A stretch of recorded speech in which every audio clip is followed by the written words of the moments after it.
Good morning. Just last test. Testing 1 2 3. Testing 1 2 3. Just let me know how this sounds. Thank you. Awesome. Thanks.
on.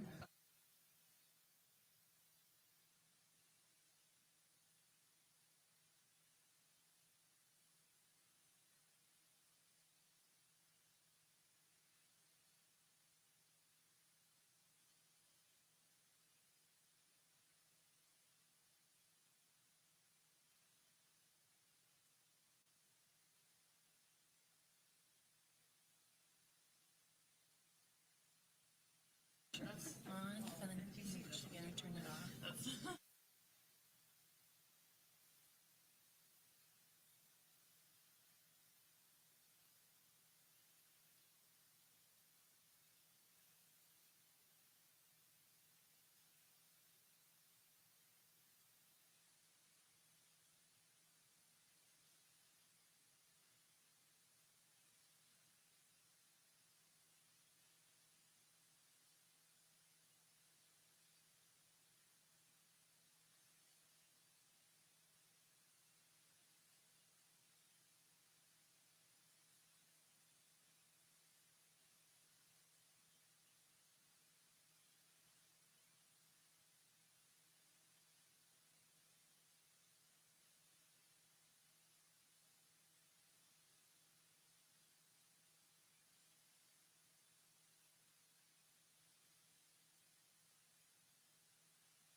The committee will come to order.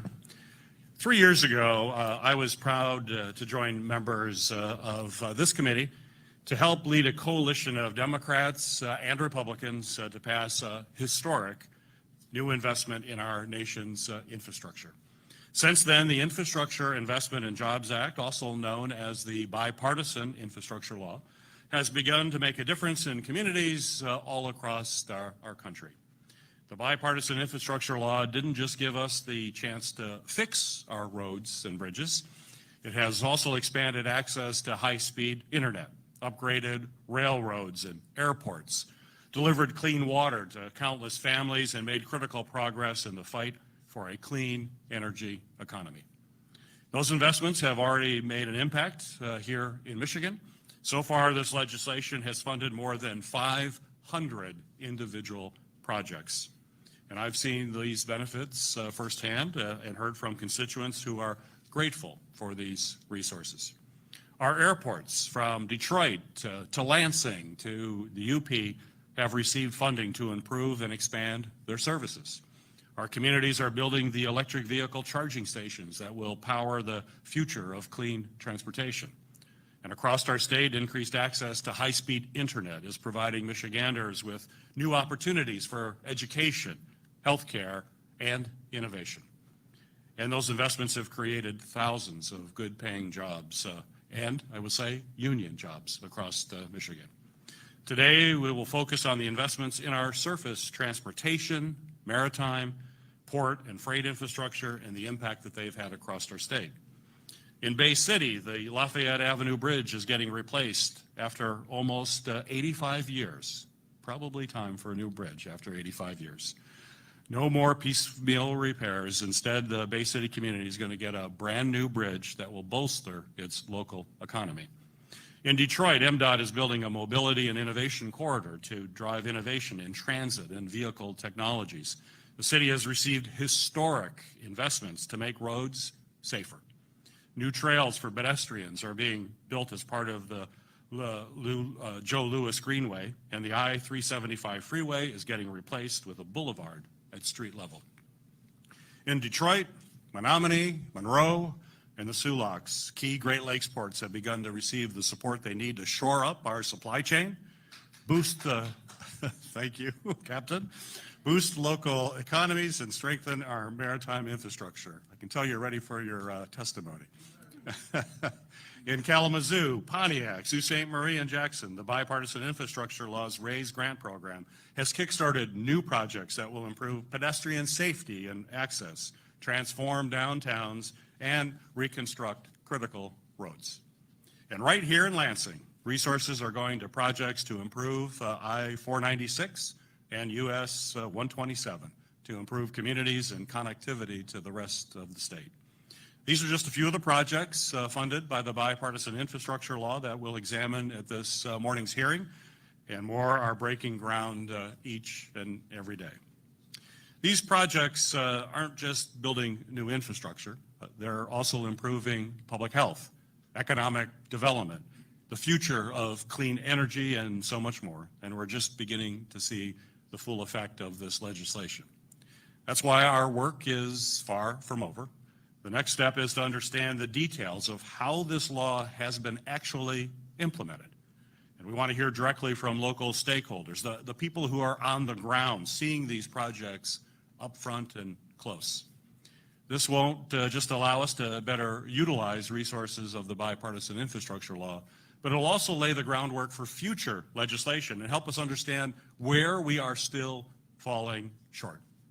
Perhaps most important, Michigan is exactly the right place to examine these questions. Our state has rural, urban, and suburban areas that each face their own unique challenges in meeting Michigan's infrastructure needs.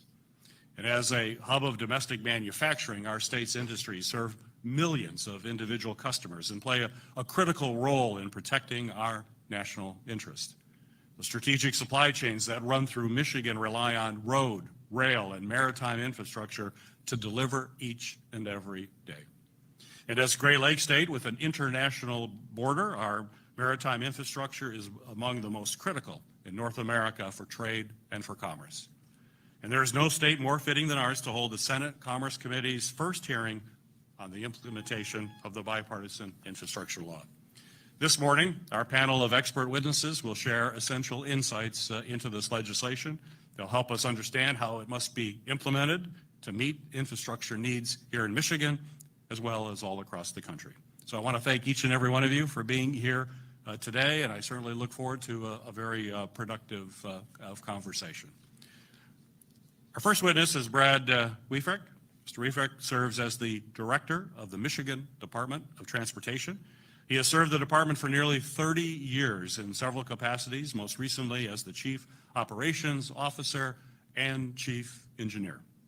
Mr. Wiefrecht also serves on the American Association of State Highway and Transportation Officials Board of Directors and represents MDOT on the Council on Future Mobility and Electrification and its Michigan's board and ITS Michigan Board of Directors and the Mackinac Bridge Authority. He is also a fellow Spartan. Go Green. Knew I'd get that response here at Lansing. Very good. Mr. Wiefrecht, welcome. Welcome to today's subcommittee field hearing. You may proceed with your opening remarks. Good morning, Chairman Peters. Go White. And on behalf of the men and women of the Michigan Department of Transportation, working every day to provide safe passage for travelers, whether they're driving a car or a truck, or whether they're a passenger on a train or a plane or a bus, or riding a bike or walking. you know, I just want to express our sincere appreciation to you for making a point to spotlight these important issues. Excuse me. You've long been a champion for transportation across all modes, and your decades of advocacy as a lawmaker at the state and federal levels have helped our fellow citizens immeasurably. So the Bipartisan Infrastructure Law, also known as the Infrastructure Investment and Jobs Act, or IIJA, has been a boon for Michigan in many ways. Not only is the additional IIJ highway funding anticipated to support roughly 6,000 new jobs annually over 5 years, but the program has also helped us to offset the impact of inflation in materials and labor that were spurred by global events, obviously most notably being the worst pandemic in a century. The highway funds for Michigan amount to almost $8 billion total. Roughly $2.2 billion of that is new highway funding, which works out to about $430 million new dollars in an average annual increase. And that's over the fiscal years of 2022 to 2026. Among other highlights related to surface transportation in the IIJA, this does create a new $27.5 billion bridge program that'll help Michigan replace, rehabilitate, and preserve its critical bridge infrastructure. It also creates new discretionary grant programs and increases existing discretionary grant programs, which Michigan's been quite successful in achieving, and will continue to look for how these grants can bolster our program. It also establishes new highway funding programs to support resiliency. This will help states adapt and mitigate the impacts of climate change on the state's transportation network. Overall, the IIJA provides 5 years of certainty and planning and makes it possible for MDOT to implement $1 billion in additional projects over the 5 years of the authorization. And we all know that some transportation projects can take many years to bring from the planning table through to construction. And really having that predictable, sustainable funding source is vital to our planning processes. I'm especially excited about the discretionary grants that have or will benefit some crucial projects that MDOT would otherwise struggle to fund. Governor Whitmore was very forward-thinking in establishing the Michigan Infrastructure Office as well to provide key support to all state departments and local entities in applying for these grants, not only just for transportation, but to expand broadband services, improve water and wastewater systems, many other services across the state. So for the department specifically, a couple of things that were mentioned, but not limited to, obviously, is $105 million that we received for I-375 in Detroit. Spur Freeway that is built below grade. We're going to raise that up, make it an at-grade boulevard, be able to provide some vital community connections for the neighborhoods. $73 million you mentioned for the Lafayette Bridge in Bay City, but in addition, $14 million to revitalize West Bay Shore Drive in Traverse City to help us with traffic congestion and safety. We're adding a roundabout at the busy intersection of M22 and M72. Another $12 million grant to redesign and replace a pump station on 28th Street in Grand Rapids, which is a vital, busy commercial corridor. And again, those are just some of the highlights that we're able to use these discretionary grants to improve quality of life across our state. We're also pleased the IIJA has had an infusion of $5 billion for states to build out the charging networks as the electric vehicles become more common. Michigan will have $110 million through fiscal year 2026. So funding from the program is also benefiting passenger rail, it's benefiting transit, it's benefiting aviation and maritime travel and movement of all commercial goods. And in short, Mr. Chairman, I cannot overstate my appreciation for the IIJ funds and ongoing support of the federal government in helping me and my team deliver on our promise to provide safe and efficient mobility for all. Thank you, Mr. Efrak. Thank you, and thank you for your leadership on all of those issues. It's always great working with you, not just today, but every day on all of these projects. Our second witness is Captain Paul Lamar, the director of the Port of Monroe and president of the Great Lakes Pilot Association. Captain Lamar is a third-generation Great Lakes Mariner and is a well-known leader and tugboat captain across Great Lakes St. Lawrence Seaway navigation system. He has served as the port director of the Port of Monroe since 2012 and is directly responsible for the port's growth into a national example of seaport revival as well as redevelopment. Captain Lamar is also the president of the American Great Lakes Port Association, which represents all U.S. Great Lakes ports and is regarded as one of the industry's leading trade associations. Captain Lamar, always a pleasure to see you, and welcome. You may proceed with your opening remarks. Thank you, sir. Always a pleasure. And I actually have the pleasure of towing ships through that Lafayette Street Bridge, so glad to hear that that's going to be upgraded. First, Mr. Chairman, I just want to thank you for this opportunity. We've had the opportunity to sit in many meetings, in many rooms where you have fought for not just the Port of Monroe, but have been one of the champions of the Great Lakes as a whole. I consider you a friend. I consider you really one of the true champions of the Great Lakes St. Lawrence Seaway system. Anytime I can be in the same room with you, I consider it a true honor. And as it relates to infrastructure, I speak to you today, not just from the Port of Monroe, not just as a Michigander, not just representing all of the U.S. ports, but as a third-generation mariner whose families relied upon this industry for over 100 years. And I consistently tell my team at the Port of Monroe that while we all do our very best in our jobs every day, there is one thing at the port and through the system that will outlast all of us and that will span generations, and that is infrastructure. You cannot go wrong investing in infrastructure, particularly our marine highways. The Great Lakes St. Lawrence Seaway system is the vein of industry that has fed a growing nation since the early 1900s. The infrastructure bill itself, for the first time in a long time, really gave legitimacy to ports and what we do. And ports, the Great Lakes in particular, needs to be seen as a single port in competition with the coast. And the investment in the infrastructure bill and what it has allowed us to accomplish with future investment in the Port of Monroe is a great example of how we can do better in the future. I would tell you, with the Port Infrastructure Development Program and the funds that come along with it, it has been the single most impactful piece of legislation that our community has ever experienced nationwide. I think that the American Association of Port Authorities and others would attest to that.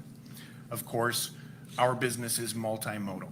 The ports represent the first and last mile and intermodal transportation hubs that connect the major metropolis of our nation. The funding is one piece of this, but the execution undoubtedly is another. And I would say that the efficiency of funding will continue to be important as well, and the streamlined communication between intergovernmental agencies. Another is that we must place value on our American flag fleet and domestic cargo. What we do on the Great Lakes is shipping the raw goods that feed our nation, but that come out of our soil. We are the iron ore that's in your automobile in the form of steel. We're the coal that for at least a period of time is keeping your lights on and contributing to steel production. It's the limestone in your driveway. It's the grain at Kellogg's. It is more homegrown America than any other commodities that are traded throughout the nation. We're looking to diversify our cargoes, but with diversifying, we need to sustain and upgrade aging infrastructure. The last point that I'll make is not just to thank the Biden administration and yourself, but also to thank Secretary Buttigieg, who has, through USDOT, become a real, well, he's from the Great Lakes, of course, but He, just like yourself, has made time to come to the Port of Monroe, to visit Michigan, to see what we are all about. And what we are all about travels from the committee table at a hearing all the way to the deck plates of a lake freighter and to the concrete that's on our dock and the improvements that we're making that will keep people in Michigan working far after we are no longer involved in this process. I thank you for the honor and the opportunity, and you have my written testimony, which has all the details, I guess we could say. But I appreciate you, sir. You're a Navy brother, and I thank you very much for your confidence. Thank you, Captain. Thank you for your opening statement.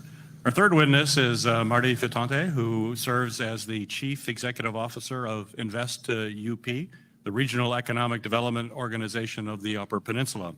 Before taking over Invest UP in 2019, Mr. Fitante served as the Chief of Staff for Michigan State Senator Tom Casperson. He also previously worked for the Michigan House Policy Office, where he worked on economic, natural resources, and transportation policy issues. Finally, Mr. Fitante has earned degrees from Bay College, Ferris State University, and Wayne State University Law School. Welcome to our committee, and good to see you, and look forward to your opening comments. Thank you, Senator Peters, and good morning. Appreciate this opportunity to offer a rural Michigan perspective as you examine the impact of the bipartisan infrastructure law on transportation infrastructure and challenges communities like ours have in pursuing such funding. Senator Peters, as you know from touring on your Harley, the UP is not only 1/3 the state's landmass and just 3% of its population, it's also remote. Parts of the UP are closer to 5 other state capitals than we are here today to Lansing. But before offering you some thought on our perspective regionally on the bipartisan infrastructure law, please let me go off script from my written testimony. Despite the distance, I'm pretty sure I just heard my team up in the Upper Peninsula scream, no. Especially Amy Berglund, who you know did great service for Senator Levin over many years. But this may be the most important point I offer. As we celebrate the investments from this act, it's also important, especially today, to celebrate the simple but profound reality of the title of this act, that this was a bipartisan effort. For that, I join all those who are focused on solutions and say thank you. That you helped lead a bipartisan effort here, Senator Peters, is no surprise. And in light of today's political climate, I think it's also important to recognize the nature of your approach, recognition which isn't my own. It is that of the nonpartisan Lugar Center at Georgetown, which named you the second most bipartisan U.S. Senator in 2023. For that, as a constituent, I also say thank you. That gets a round of applause. Agreed. The aim of the Lugar Index is to highlight members' willingness to get results, and you have done just that here. Maybe because it was a bipartisan effort, and you've produced results here in the Upper Peninsula. Let me briefly mention just 3. First, a nearly $20 million investment that will reconstruct a critical corridor that connects members of the Sioux tribe and community members throughout the region to essential services. The investment will improve safety for motorists, expand access to essential tribal resources, and establish additional non-motorized nature trails for recreation. Additionally, the Chippewa County International Airport received over $5 million that enabled the development of a brand new general aviation terminal. The new terminal replaced a former Air Force building built by the military prior to the closing of Kinchlow Air Force Base in 1977, and with the rural nature of our area, will undoubtedly be critical to helping strengthen the region's competitive economic position. Lastly, we consider ourselves fortunate and excited to see the city of Menominee, in affiliation with a local transportation and warehousing business, KK Integrated Logistics, receive a $21 million raise grant. This investment will not only transform capacity at the existing site, but it is, among other things, also expected to enhance worker and public safety, reduce harbor and highway congestion, result in a 25% increase in jobs, and revitalize a local economy, an economy that is in direct competition with its neighbor, Wisconsin. However, how important is this investment to the community? Cynthia Cooper, president of KKIL, traveled from Menominee simply to be here with you today. These three examples illustrate how impactful the legislation is to the Upper Peninsula, and I suspect other rural regions. However, speaking of rural communities, taking advantage of the opportunity can be as challenging as this investment is impactful. Rural communities see challenges in not only competing for federal grant opportunities, but applying for, accepting, remaining compliant, tracking, reporting on, and finding the required match. These challenges can often prove fatal. Further, the current federal funding landscape is structured around competitive, one-time awards that tend to further strain the lack of local capacity. That capacity is an issue, is not a surprise when you appreciate what's taken place with our population, both with its decline and its aging. Our three largest age demographics are now between the ages of 55 and 69 in the UP, which is up from 30 to 39-year-olds just 35 years ago. That reality makes attentive and accessible federal staff all the more critical, Senator Peters. And as I saw in the lead up to this testimony through Muriel's efforts, your staff is exceptional. And that starts with Aubrey Moore, who we're fortunate to have manage your district. Finally, Senator Peters, you are well acquainted with the spirit of SISU. It is the foundation of our perseverance in the UP. But rather than simply persevering, rural communities need to prosper. Not a surprise, law school taught me to be long. We believe we are at an intersection in time and poised to grow. In fact, the UP seen population growth for the first time in decades over the last 3 years. But to prosper, we need more friendly federal programming. So thank you, Senator Peters, not only for the opportunity to appear before you today and for the investments of this law that you made in the Upper Peninsula, but also for continuing this conversation in the weeks and months ahead. Thank you, Mr. Fattanti. Thank you. Our fourth witness is Amy O'Leary. Ms. O'Leary is the Executive Director of the Southeast Michigan Council of Governments, or SEMCOG, the Metropolitan Planning Organization for that region. She has worked for SEMCOG for 30 years and became E-Day in 2017. Ms. O'Leary also holds leadership positions at the Six Rivers Regional Land Conservancy, the Detroit Area Agency on Aging, and the Executive Directors Council of the National Association of Regional Councils. Ms. O'Leary, thank you for being here. It's great seeing you again. It's always a pleasure working with you. You may proceed with your opening remarks. Thank you. Thank you, Senator Peters, and thank you for your support of our infrastructure in Southeast Michigan. So SEMCOG is a regional planning agency serving almost 5 million people in the 7-county area of Metro Detroit. We are a local government association of over 180 members that include counties, cities, villages, and townships. As the Metropolitan Planning Organization, SEMCOG is responsible for ensuring data-driven, efficient use of transportation funds. This includes the development of our 2050 long-range transportation plan for our complex system of roads, bridges, transit, non-motorized transportation, and freight. And it includes $38 billion in transportation projects. We also develop and manage a current list of federally funded projects, which for the years 23 to 26 totals $5.8 billion in federal funds. Today, I'll group my comments into 3 different buckets. Bucket 1, the impact of discretionary grants are transformational. One of the best examples of this are large projects, which exceed the scope of formula funding, including infra raise and the railroad crossing elimination program. For example, Innovate Mound in Macomb County received $98 million through infra to reconstruct 9 miles of roadway to support economic development as the state's defense corridor. The $104 million infra grant to help reconnect one of Detroit's historically Black and economically strong neighborhoods, which was divided and devastated by the highway construction of I-375, as was mentioned earlier. This reconstruction will convert a sunken freeway to a lower speed surface level boulevard. The third project is a $24 million railroad crossing elimination grant program in the city of Monroe. This project will improve response times for emergency vehicles, ease congestion, and increase safety for pedestrians and motorists. These projects are indeed transformational, and we strongly encourage these programs to continue in reauthorization. The need is great. For example, we have over 1,000 at-grade crossings in Southeast Michigan, and when a grade separation needs to occur, the cost is between $20 and $100 million. The good news is that partnerships are happening. Wayne County, in partnership with MDOT and Romulus, Huron Township, and CSX, will be submitting for the separation on Pennsylvania Road, with the state adding millions in match.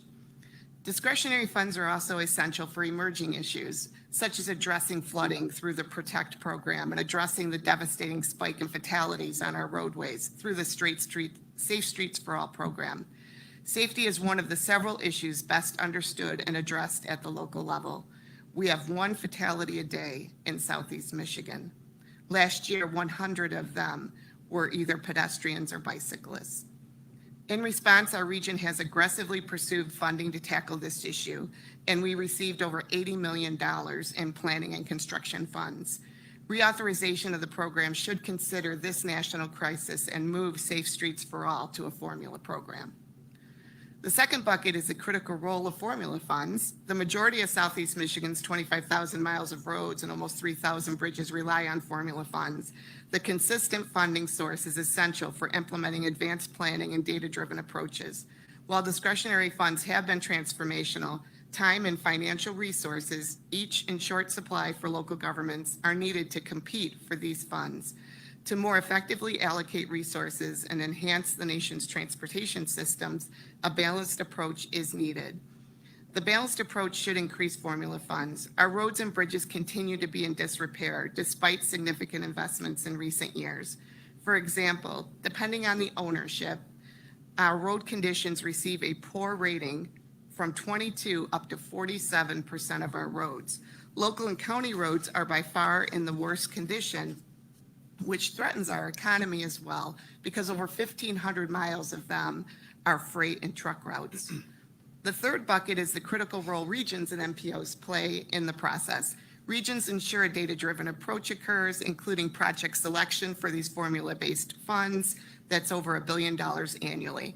This includes sub-allocated programs such as the new Carbon Reduction Program and the highly successful Transportation Alternatives Program. Second, we convene and support communities to ensure they are taking advantage of the discretionary funding opportunities. Currently, we bring together communities in our region which predominantly fall into the Justice 40 designation to collaborate on projects and ideas and provide needed support. Regions also apply on behalf of local communities and pass those funds on to communities, which is what we've done with $10 million of this Safe Streets for All funding. Finally, we're a voice for local communities and the public regarding their infrastructure concerns and frustrations. One frustration was the lack of financial and technical ability to apply for these highly competitive funds. MDOT and the State of Michigan's Infrastructure Office have been strong partners for us locally. In fact, the Mayo office has developed a program to write grant applications for communities through a regionally vetted program. So I'd like to conclude by thanking you for this opportunity and really acknowledging the important role that infrastructure is in Southeast Michigan and the role that regions play. Thank you. Thank you, Ms. O'Leary. Appreciate your comments. Our fifth witness is Mike Aaron. Mike Aaron serves as the business manager for the Laborers Local 1191 and president of the Michigan Laborers District Council. He is certainly a very well-respected labor leader in his community. He also serves as vice president of the Metropolitan AFL-CIO and a board member on the mayor of Detroit's Detroit Employment Solutions Corporation. Mr. Aaron, welcome to the committee. We all look forward to your opening statement and appreciate your leadership on so many union issues and labor issues in general. Well, thank you, Senator Peters, and I want to say thank you for the work thank you, Senator Peters, and I just want to say thank you for the work that you and this committee is doing on the infrastructure for Michigan as well as the United States. As you've heard, my name is Mike Aaron, and I'm the business manager of Laborers International Union Local 1181 located in Detroit, Michigan. The Michigan Laborers District Council represent more than 13,000 skilled trades persons in the state of Michigan. Laborers Local 1181 is one of 7 La Uno locals in the state. It is also the largest in the state of Michigan, representing more than 5,700 active construction skilled trades persons in its geographic jurisdiction of Wayne and Macomb counties. Local Laborers 1191 members primarily work on building trades and heavy and highway and bridge construction projects. I have been a member of Laborers Local 1191 since 1984. I've been in the union administration leadership since 1988 for over 37 years, good, bad, or indifferent. As business manager of Laborers Local 1191, some of my duties consist of upholding the Constitution of the International Union Organization, managing the business affairs of Local 1191 Union, protecting the rights of members and laborers' jurisdiction on work projects, enforcing all collective bargaining agreements, and securing fair wages and benefits through organizing, policy support, and collective bargaining. A large part of my responsibility as business manager of Laborers Local 1181 is to vet and endorse policies and candidates that support the core principles of the organization. One of our core principles is one man, one job. This means our members should be able to take care of their families with the earnings from one job. This, among other reasons, is why Liona International and Local 1191 support the bipartisan infrastructure package. The package has supported large investments in highways, street, and bridge construction, which guarantee good paying jobs for the Local 1191 membership and the Michigan laborers. Most important to the construction industry and myself and my membership of the funds in the bipartisan infrastructure law are covered under the prevailing wage protection of Davis-Bacon Act. The Davis-Bacon Act is very important to labor. This means that billions of dollars are coming into municipalities to support investments in energy technologies that will help raise standards for workers and industries like charging infrastructure, electrical vehicles, and clean water infrastructure. The bipartisan package also created unprecedented investments in underserved communities and expand pathways to good paying jobs, especially for the underrepresented worker. We know with good paying jobs come the need for proper training. The law accounted for the need for training by creating training center partnerships, being labor unions and employers for the installation and maintenance of energy efficient building technologies. Surface transportation funds were also activated to create registered apprenticeship and pre-apprentice programs. Finally, and most importantly, municipalities and local governments are for the first time ever receiving federal funds to establish local hiring programs with economic or geographic preference to incentivize people living in these areas to pursue trade careers. I am very happy to be here today because from my perspective, the package was an easy piece of legislation for Local 1181 to get behind. It comes to positively impact every facet of my membership day-to-day lives. Thank you to this committee and Senator Peters. Well, thank you. Thank you, Mr. Aaron, for those comments. Mr. Beefrick, I'm particularly excited to see the progress that it's made to restore the Michigan Central Station in Detroit. And I'm currently working to secure an additional $3 million in funding through the congressionally directed spending program to make Michigan Central an intermodal station, again, with passenger train service, which I think will be transformative in so many ways. MDOT received a corridor ID grant under the bipartisan infrastructure law, as you know, to begin planning how to extend passenger rail service into downtown Detroit and even across the border into Windsor. So my question for you is, once this planning process is over, I'm sure implementation funding is going to be needed to carry out this project. Could you please discuss the importance of Congress continuing to support the Corridor ID and federal state intercity rail program to enable train service like this? Absolutely. And yeah, the Michigan Central opportunity that we have in front of us is extremely exciting.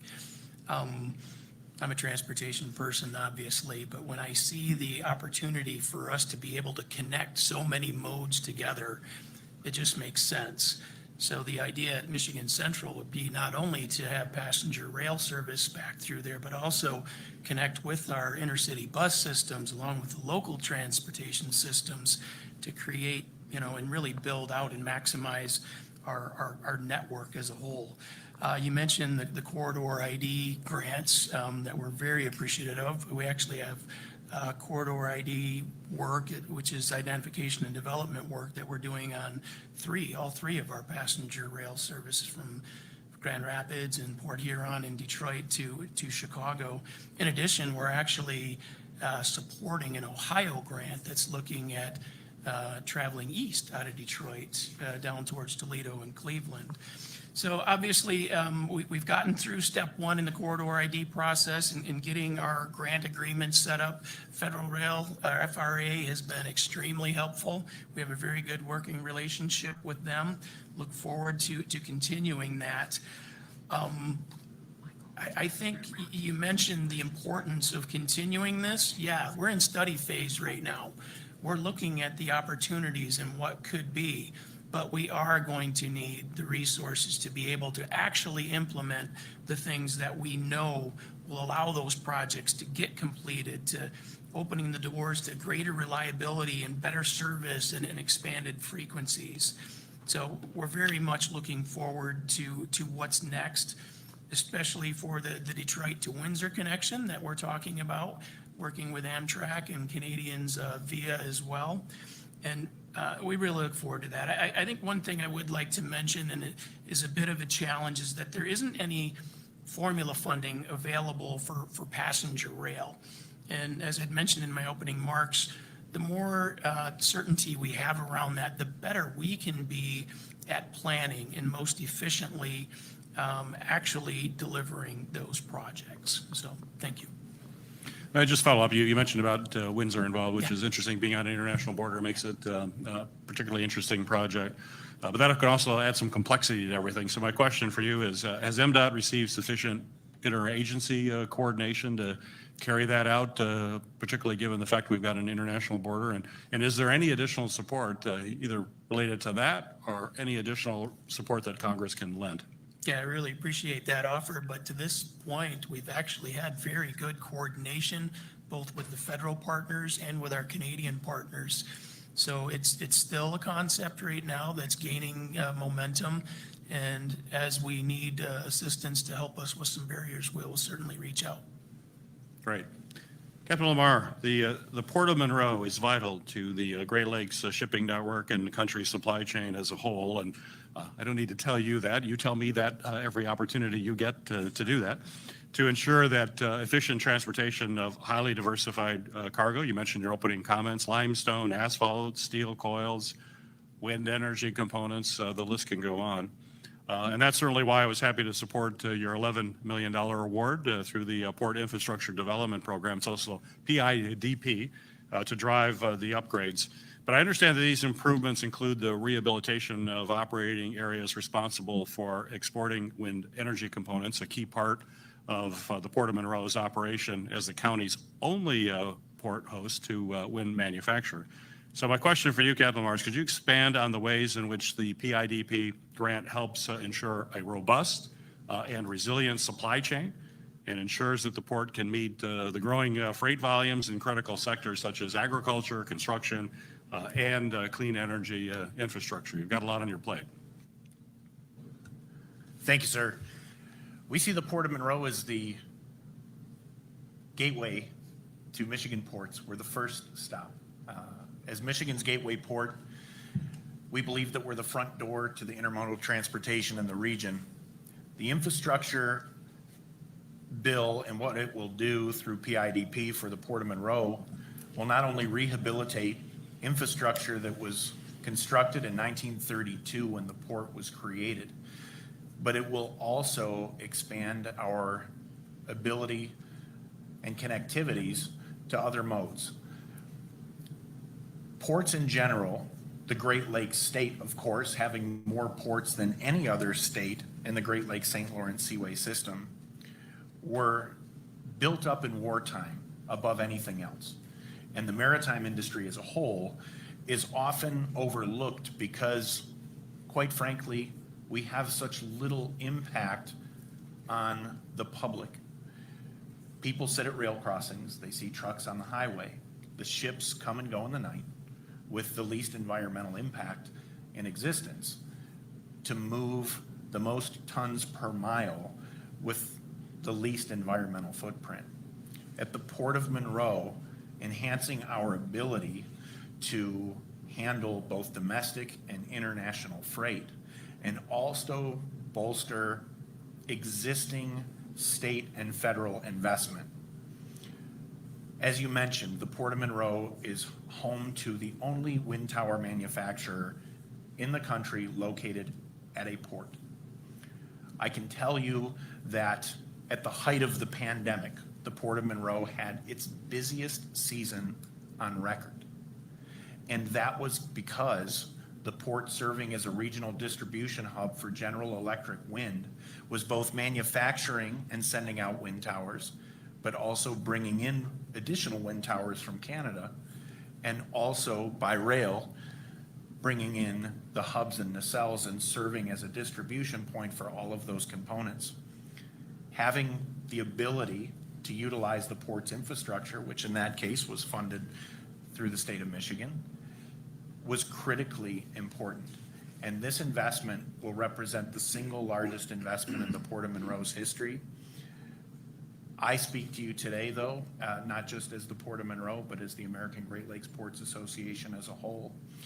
And it will continue to be critically important, not only to renew the legislation, but to ensure that the Great Lakes are represented equitably with the coasts.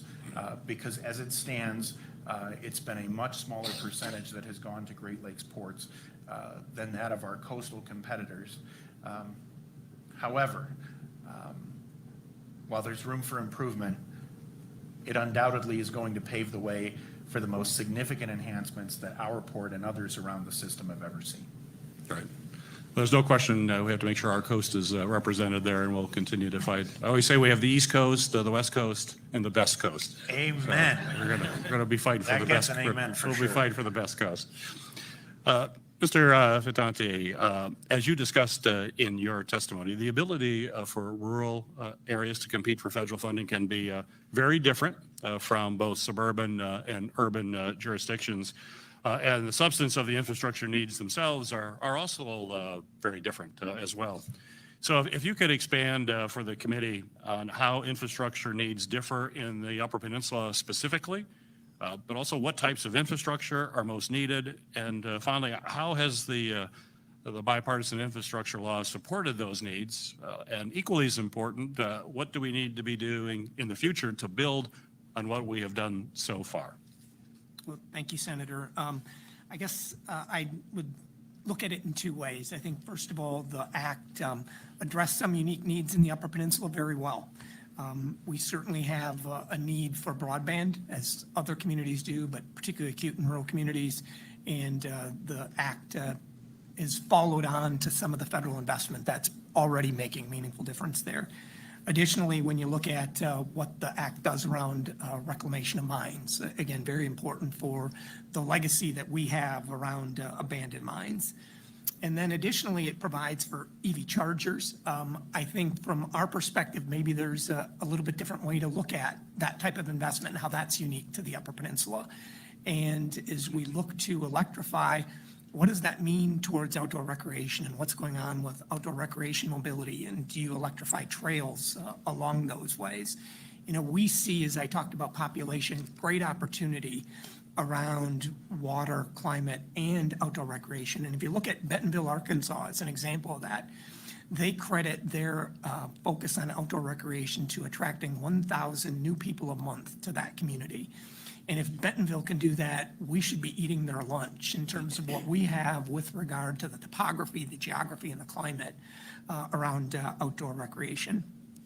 Additionally, as you well know from, I think, the last time we had a chance to talk in person, when you tried to fly into Marquette and struggled to get there to drop a puck at the NMU game, go Wildcats.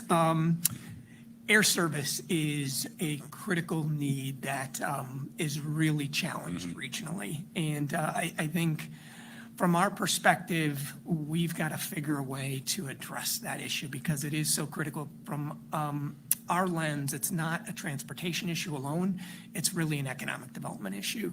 And to get in and out of the Upper Peninsula right now, in light of what the current flight schedule looks like, in light of what the investment looks like, it's really a 3-day business trip. And as we try to develop business, as we try to attract business, that's largely a non-starter. And when I look at what we're doing around some sophisticated stuff with technology and entrepreneurship, we've got to figure out what a solution to air service looks like. And then additionally, I think the big difference for us regionally as opposed to other parts of the state is our state trunk lines, and thank you, Mr. Director, are in really good shape. It's our local roads that are really our challenge. And so what can we do to make that investment in our local roads to really kind of match what you see as you come into our communities? When you talk about what we can do to ensure that we're better able to compete, I'll offer you 3 different ideas quickly, Senator. First, good planning leads to good projects, and good projects get funded. The challenge for us is getting communities focused on planning and what they need rather than chasing whatever dollars may presently be in front of them. I think training communities on planning, prioritizing, and implementing efforts to help redevelop themselves is critical. Most rural cities, villages, and townships are short-staffed to start with, and let alone have a staff person focused on getting a municipality in a position to plan and implement the opportunity that's presently in front of them. And communities need technical assistance. And that was the case with that KKIL City of Menominee grant. They had to, really a need for a grant writer, engineering firm to help define that project, compete and submit the application. So I can certainly expand upon that later, Senator, but those certainly would put us in a pretty good position to compete. Great, thank you, thank you. Ms. O'Leary, the RAISE grants authorized by the Bipartisan Infrastructure Program offered one of the probably the more flexible, high-value opportunities for communities to fund complex and high-priority local projects. Southeast Michigan has received several RAISE grants, including $16 million for the city of Pontiac for the Pike Street Clinton River Trail Connector project, $8.5 million for electrical vehicle charging in Wayne County, and over $25 million for the city of Detroit to reconstruct a portion of Michigan Avenue with cutting-edge mobility technologies incorporated into that corridor. Could you speak to the importance of retaining the RAISE grant program in the next surface transportation reauthorization bill? And if you'd also share with the committee any recommendations you have to improve the program when we work to reauthorize that bill. Absolutely, thank you. So one of the great things about the RAISE program is that it is a way to fund large projects that the formula funding just can't do. And I think whether it was RAISE and infra, the importance for those large projects to be retained in reauthorization is critically important. The other thing, as you noted with what got funded in Southeast Michigan, is the variety. And transportation needs and solutions aren't singular, right? And so being able to allow for what makes sense in Pontiac may be different than what makes sense in Detroit. And so this does that, and we're very appreciative of that. I think another reason it was successful is it's a known program. It has been around a while. I think both administratively it's known and also to the applicants it's known. So scaling it up was wise. It's not seen as a new program that people have to understand better.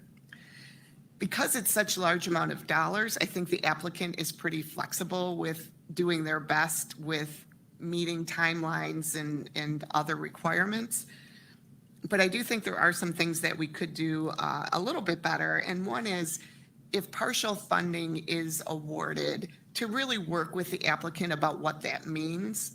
Because it's so much money, even MDOT has trouble when it's partially funded, right? And they run the biggest program in Michigan.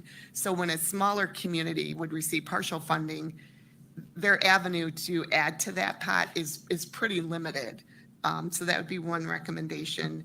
And the second would be just ensuring that the MPO is involved, and you all in your group, that you do a great job of making sure that you hear from the MPO for congressionally directed spending awards. And that goes back and forth in that we make sure that it's can get put in our transportation improvement program, our TIP, but also that it makes sense for our region, and that we're ready for the funds when they get here. So there are times when we see large funding announcements and we had no idea that they were happening in our region. So thank you. Right. Well, thank you. Mr. Aaron, as you mentioned in your opening comments, the Davis-Bacon Act requires contractors and subcontractors to pay workers employed on federal projects no less than the local prevailing wage and benefits received by those doing similar work on similar projects in the area. This is something I feel very strongly about as well, and worked very aggressively to include in the bipartisan infrastructure package to make sure that those projects were subject to the law and we had good paying jobs being created. But for the committee's benefit, could you describe how the Davis-Bacon Act requirements have been applied on transportation infrastructure projects here in Michigan since the passage of the law, and what impact that these provisions have on your members? What does this mean to a member of your union and other unions across the state? Well, thank you for the question. The Davis-Bacon Act requires on these transportation infrastructure projects flowing from this bipartisan package has helped to ensure fair treatment and appropriate compensation for my members and all trade persons that work on these projects. These requirements also help make for keep the level playing field for the contractor that bid on these projects. It makes sure that these contractors are paying their workers the same. That means that they are properly classified when paying these workers. They pay them steadily. This means a lot to our membership and all tradespersons that's working under this infrastructure package. The reporting of these employers that they have to make on a weekly basis to the Department of Labor, that what wages they are paying and what classification that they are paying these wages under. And I must say that the Davis-Bacon wage is really a big thing for my membership, because the Davis-Bacon wage is slightly higher than our normally collective bargaining wage that we have for this area. So my members and some of the other tradespersons members is making more money than they have ever made. So this is very important to our members and their families, that they are paid weekly, the playing field is level, and they are paid properly, and they have to account for it. Excellent. Great. Thank you, Mr. Aaron. My next question is going to kind of go to all of you, and anyone can jump in any order that you'd like. I've often heard from stakeholders that a lack of grant writing experience and capacity, as well as just basic knowledge of federal programs, is perhaps the primary barrier to assessing federal funding that we're talking about now with all the benefits. But it only benefits you if you actually can get it and get it awarded to you. And I know some of you have actually mentioned this in your testimony already. And that's why I've introduced the Streamlining Federal Grants Act to direct all agencies to just to make the process easier to understand and to apply for. You shouldn't have specialized training. You should be able to get this, particularly if you're in an underserved or rural community. It's difficult to have that kind of expertise, and they need assistance, clearly. So if each of you could expand on how the need for technical assistance has impacted communities, and how your organization has attempted to address that need, and what should Congress be doing? So it's open to any or all of you who would like to jump in. Ms. O'Leary, you want to jump in first? Sure, thank you. Great question. I think one of the biggest challenges of the bipartisan infrastructure law has been the ability and the capacity to be able to access the funds. When it comes to local capacity assistance, I know that the federal government does their best, forms federal navigators, and that funds a couple communities maybe in each state to be able to receive that kind of assistance. But even that isn't what needs to happen. The state doesn't have the capacity or the local knowledge to serve in this role, but regions across the country do. We bring communities together for all types of reasons, and they trust us. We see the big picture, but we also understand their local priorities. And one example is bringing together the Justice 40 communities to make sure that they can understand what those opportunities are. So when we look at the challenges, it's understanding the opportunity, the match, the grant writing, the contractor selection, the grant reporting, all of those feed into it. Communities can't afford $20,000 to $100,000 to apply for a grant. SEMCOG just applied for the climate pollution reduction grant and spent $40,000 to not be successful, right? And that happens, but it's a lot of money. The Michigan Infrastructure Office is a good start. Formula funds can help avoid some of this because, we're able to pass it through. Part of my PL or my planning dollars, I pass through directly to local communities to do local planning to support our regional priorities. So we're passing some of the funds through ourselves, as I mentioned, with the Safe Streets for All grant, but also from some of the GLRI money that we have. And one of the things we're doing now is adding money in there to help do contractor selection and procurement for the communities and assistance with the inspection of the property during construction, as well as the reporting requirements for them if they don't have the capacity to do that. Thanks. Anyone else? Captain LeVar? Those were excellent comments because the port community through PIDP and the Port of Monroe shares very similar sentiments. While the funding is outstanding, I always say to my team when applying for grant funds, there is only free cheese in a mousetrap. And so the regulatory process that you can undergo throughout all of this can be very tasking. And there are a couple of key points to make here. You mentioned Justice 40, and I think that's very important because the Port of Monroe is within a Justice 40 community, and one of the barriers to entry is not just the grant writing costs that are incurred, which of course those costs are public dollars. It's also the administration if you were to get the grant, but the local match component for distressed communities is a barrier to entry. And for smaller ports, the local match component has been a barrier to entry. Thankfully, the Port of Monroe has had the support of Governor Whitmer and our director of MDOT to answer the call as it relates to the local match funding for our PIDP grant. But many other ports cannot. And the recurring costs of the process is also another component. We have created, and hearing streamlining and grants in the same sentence when you're talking about legislation just like gets me excited.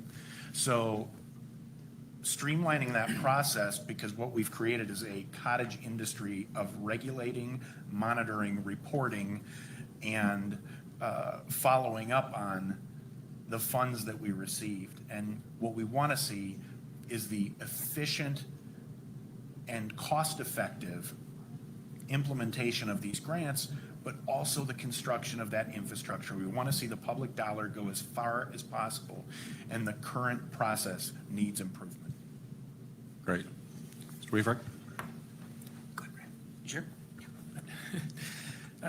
Obviously, Ms. O'Leary and the captain did a wonderful job of explaining this, but just to put kind of the state DOT perspective in there, you know, we think of ourselves as a pretty robust agency with a lot of resources, but we actually have hired assistants in there in getting expertise on the grant writing narratives, on the cost benefit analysis, on a lot of the administrative stuff that it really takes to really be successful. For the locals, we do provide letters of support. We're a pass-through for some of the funding that comes through. So we work very closely with folks on that, but we don't have the ability to be that bigger resource. Thankfully, like we mentioned before, we do have the Michigan Infrastructure Office that has a technical assistance program for local units of government and planning organizations, tribal organizations, to be able to help draw that infrastructure money to Michigan. So not really saying a whole lot more new, but just, again, from the state perspective. Great, thank you. Mr. Fonte? Senator, if I could just briefly add, to the captain's point, we've been caught in that mousetrap. And so we actually had to, as I provided in my written testimony, return $950,000 to the state. Critical opportunity for our region. It was all around workforce development.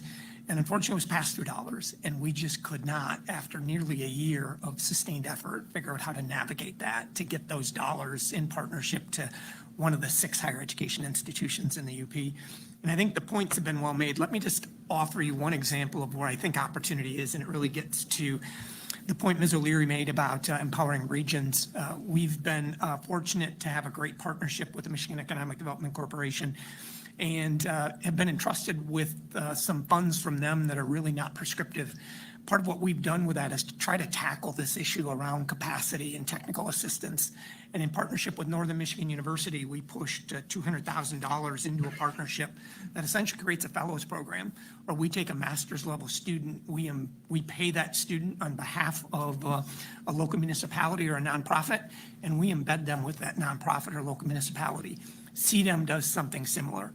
And so I think to the extent that you can empower regions through non-prescriptive ways and help to provide that funding, we are really in a way, in a cost-effective way, able to help tackle that challenge. And I think this is a new, but just one example of kind of the approaches we're looking at. And I think the Office of Rural Development here in the state, give Governor Whitmer so much credit for establishing that office. You know, one of only 2 in the country at the time it was established, are doing a lot of similar approaches for really cost-effective return. Yeah, good. Very good. Mr. Riefrich, as you know, a key part of achieving our service transportation goals is also investing in transit systems, which is why the bipartisan infrastructure law provided historic support for transit agencies. In particular, I have championed the no and low emissions bus grant program, as well as the bus and bus facilities grant programs, which were expanded under the legislation tenfold.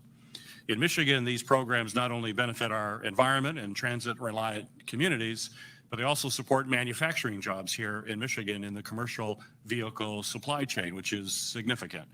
Recently, over $72 million in funding for bus transit was announced for our state, going to Detroit, Ann Arbor, Grand Haven, and Fulton, Michigan.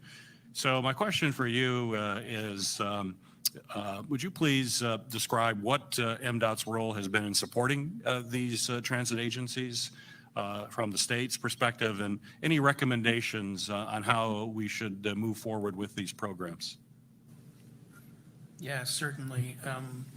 We're very involved with 3 of those. I will say the Fulton one was actually a tribal transit grant that's direct to the tribe, the Nottawasapi Huron-Band of Potawatomi. But for the Detroit, Ann Arbor, Grand Haven, the state will be providing the match for those.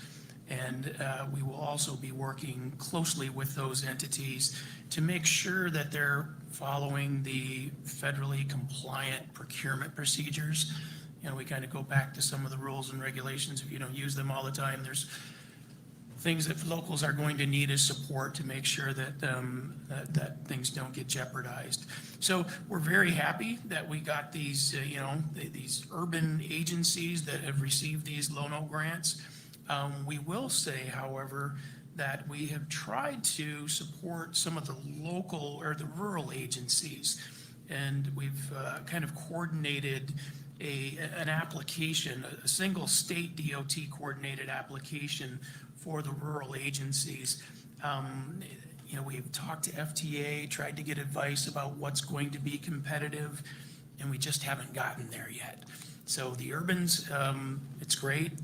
Obviously not a lot of need for that infrastructure, but we're also looking for ways on how we can help the local rural agencies be successful in the implementation of alternate fuel vehicles.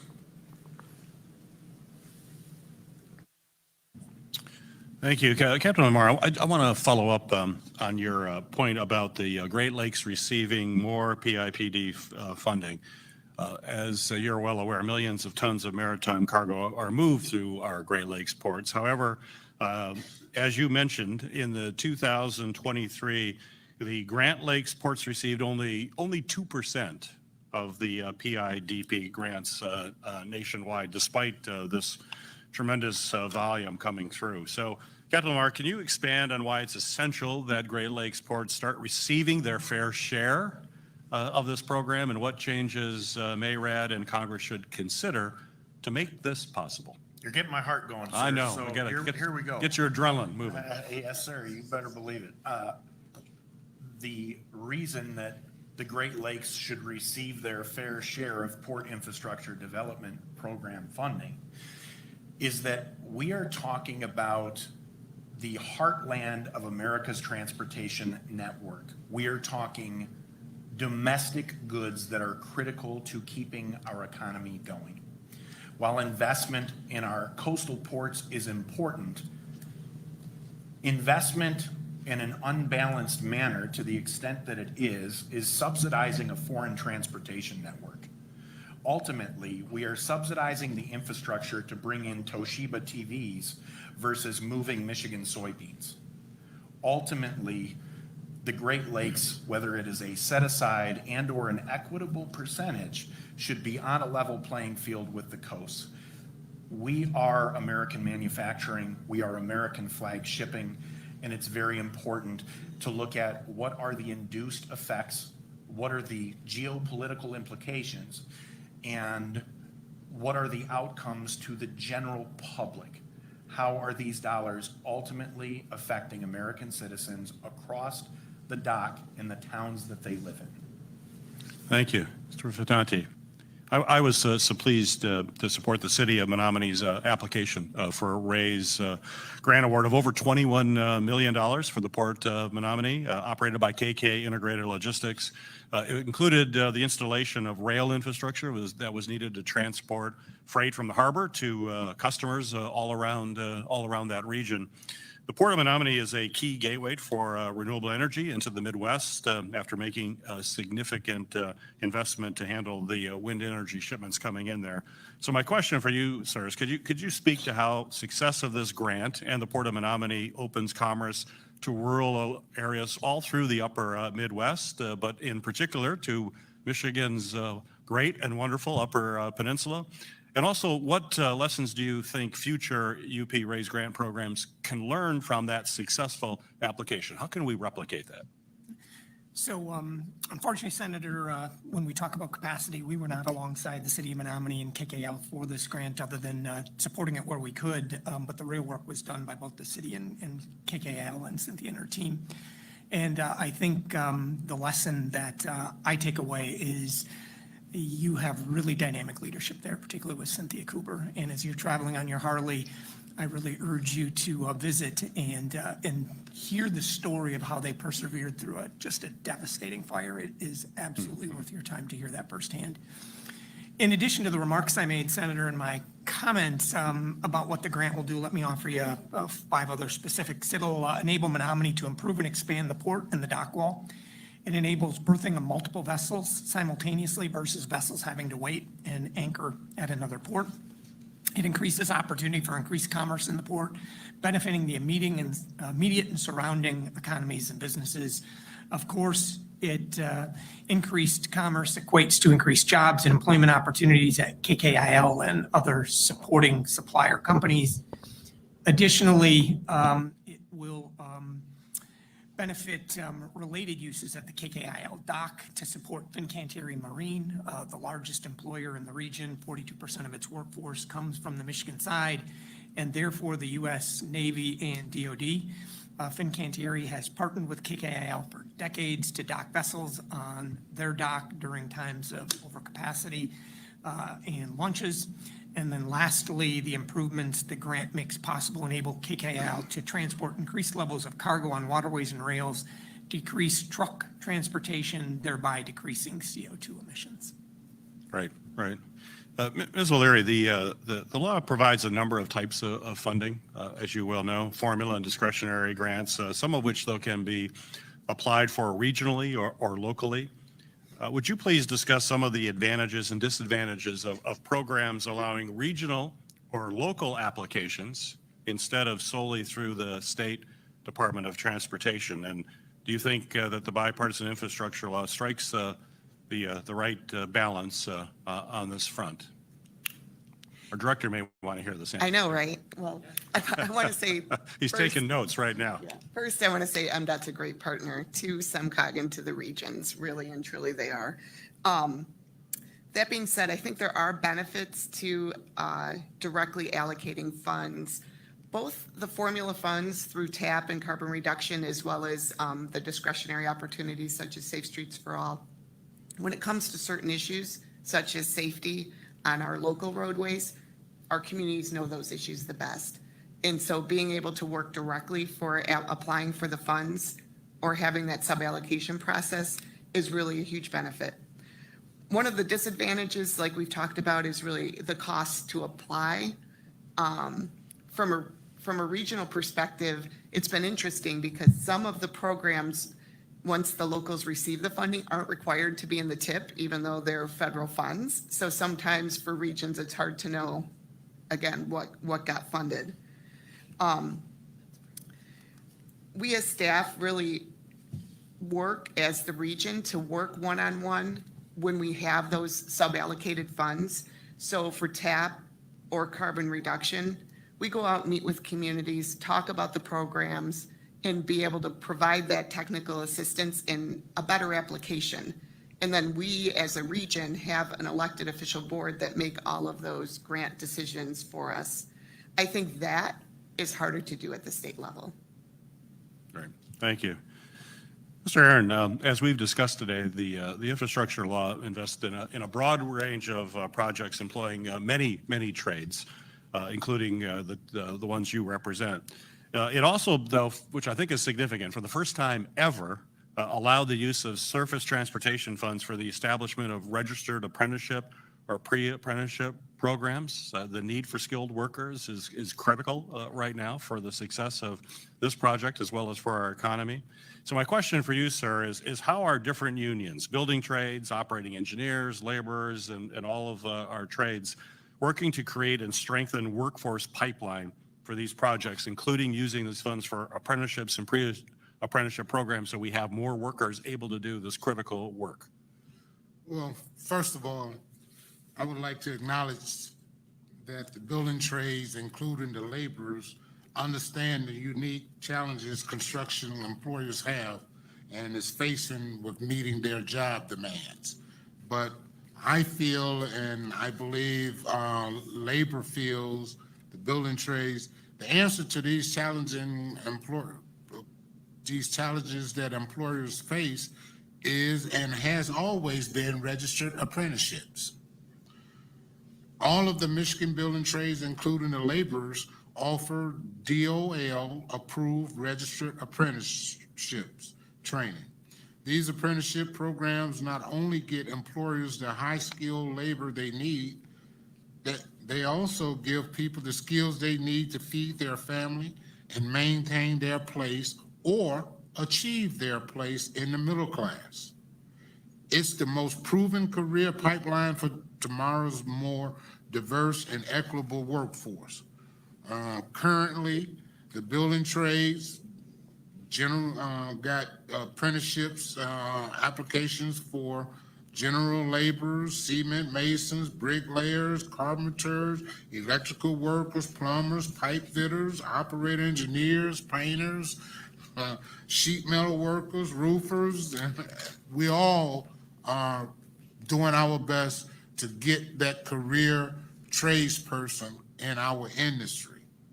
And these things can happen if we continue to have the investment in skilled labor flowing from these federal dollars coming into the state of Michigan to help get these apprenticeships off the ground. Yeah, great. And I want to have that as one of our main takeaways for especially our friends in the media are here. Yes. These are great jobs. The skilled trades These are are great great- jobs. They pay great wages. You have openings in these jobs. Your country needs you. These are places for young people if you're looking at a future going into the trades. Careers. These are careers that are great careers that provide good income. And you can go immediately to work. So hopefully we get more folks in that area. We need it from the UP to Monroe and everywhere in between is where we need skilled workers right now. So I'm going to wrap now, and I want to thank all of you. But I got one kind of final question for all of you as we wrap it up. I want to kind of put this all together because the reason we came here together was to think about what has the bipartisan infrastructure law, what has been helpful. So I'd like you all to answer just one thing, what you believe to be the single most significant benefit of the infrastructure law so far. It's done a lot. We've talked about a lot of issues, but I'd be curious as to what each of you think was the most significant benefit of the law. And this is really important, what outstanding need is there from your perspective that this committee should keep in mind when we're reauthorizing? So this was a start. I think we've got a lot to talk about. You did. It's very successful. But where do we go from here? What is the need you think is still out there that hasn't been met adequately, or one that hasn't even been addressed at all? Give us some perspective. You just I know this is hard to distill both of those to one, but I think it would be helpful. So I guess we'll start with you again, Mr. Director. Certainly. Thank you. And it's a great question and a lot to think about. I think most significantly, obviously, the IIJA had many facets to it, but for us, it allowed us to get to projects that we otherwise would have never gotten to. We mentioned the Lafayette Bridge, we mentioned I-375. It allowed us to actually think about what could be. Now, obviously, there's more need out there than just the few projects that we mentioned. So I think going forward, and I don't know necessarily if it's outstanding, but we need to make sure that the investment continues so that we do have that long-term look for planning and efficiency, but also really the long-term, what you've mentioned earlier about streamlining process. The more we can streamline process and make it most efficient for all, that's how we're going to most efficiently deliver work for the taxpayer. Captain Lamar. Yes, sir. To expand on the director's comments, to me, the single most important piece of this is lasting improvement with the public dollar. This bill was bipartisan. Infrastructure is bipartisan. It will stand the test of time. It will reap public benefit far after the investment has been made. It is apolitical. It doesn't ebb and flow with the geopolitical ebb and flow of cargo and/or transportation. It's critical to our success as a nation. Your support of this legislation has been priceless. And I would say the last most, well, it's not the second most important thing, because at the end of the day, thank you is the single most important piece of this day. Thank you for the opportunity, and thank you, I think, from all of us. And it's on us as well to work together, all of our agencies within the state of Michigan, to fortify the message. So thank you, sir. Thank you. Mr. Fonte. Thank you, Senator. Echo the captain's comments about maybe the most important thing being appreciation for what you've done. And since he talked about the bipartisan nature, I'll stand to my comments before and instead say, you know, as I mentioned, we know what it's like to be caught in that mousetrap and lose out. And I can give you another example. We really felt the Recompetes program that was in place was really well suited for a region like ours, coal community, and once again, couldn't qualify. So I think what I find most heartening about this legislation is its diversity, including its application for rural regions. And so thank you for that. But that's not to say that it's easy to get there. And so the one takeaway as you move forward, I think that I would urge you and your colleagues to consider is, to Ms. O'Leary's point, trust the regions, take the bureaucracy out of our way, and trust your local partners. We can administer the program in a cost-effective way that knows the community and to be able to deliver the opportunity. And if you can't do that, because I know it's difficult, then work to ensure that we've got that technical assistance and capacity on the ground in some way to further take advantage of this opportunity. Right, yeah, great, thank you. Ms. O'Leary. I'm lucky to be going fourth. Those were great answers. To add something different, I would say one of the most significant benefits was really the recognition of safety as being core to that legislation. And it's not just the fact that it was able to get that money down locally, which was vitally important, but you know, we all have that mantra nationally. And I think being able to continue to push the dialogue about safety first is, you know, so important for this country. I think when we look at what outstanding need there is, it's not sexy, but road and bridge funding, you know, what the director was able to do was be able to apply for those discretionary funds, which allowed some freeing up the funds to do some of the roads and bridges that we needed to do. But that's so vital. We talked about 46% of the roads are in poor condition still in our region, and those are freight roads, not just subdivision roads. And so I think we need to really look at that investment. Thank you. Great. And Mr. Aaron, you get the last word. I know a place, Act here. but it's a place you feel very comfortable having the last word, so. Well, I think the local hire piece and its requirements really speak volumes, and if we can keep that going, because you know, my local has benefited, and its membership has benefited from the local hire piece. Contractors call our office for skilled workers, and as well as workers that is embedded in those communities that the work is being performed in. And it's a wonderful thing to see a person get an opportunity to get a good paying job with benefits to provide and sustain their family and help build their communities, because at the same time, these people are buying lunch in their community, they're buying fuel in their community, they're help building their community. And that means a lot to these people. And, you know, once these jobs are over, they go on to other careers in the industry. So as we say, these are careers of what they are learning, and they don't have the debt that go along with these careers. You earn a livable, sustainable wage to sustain a family with benefits. To have that opportunity is huge.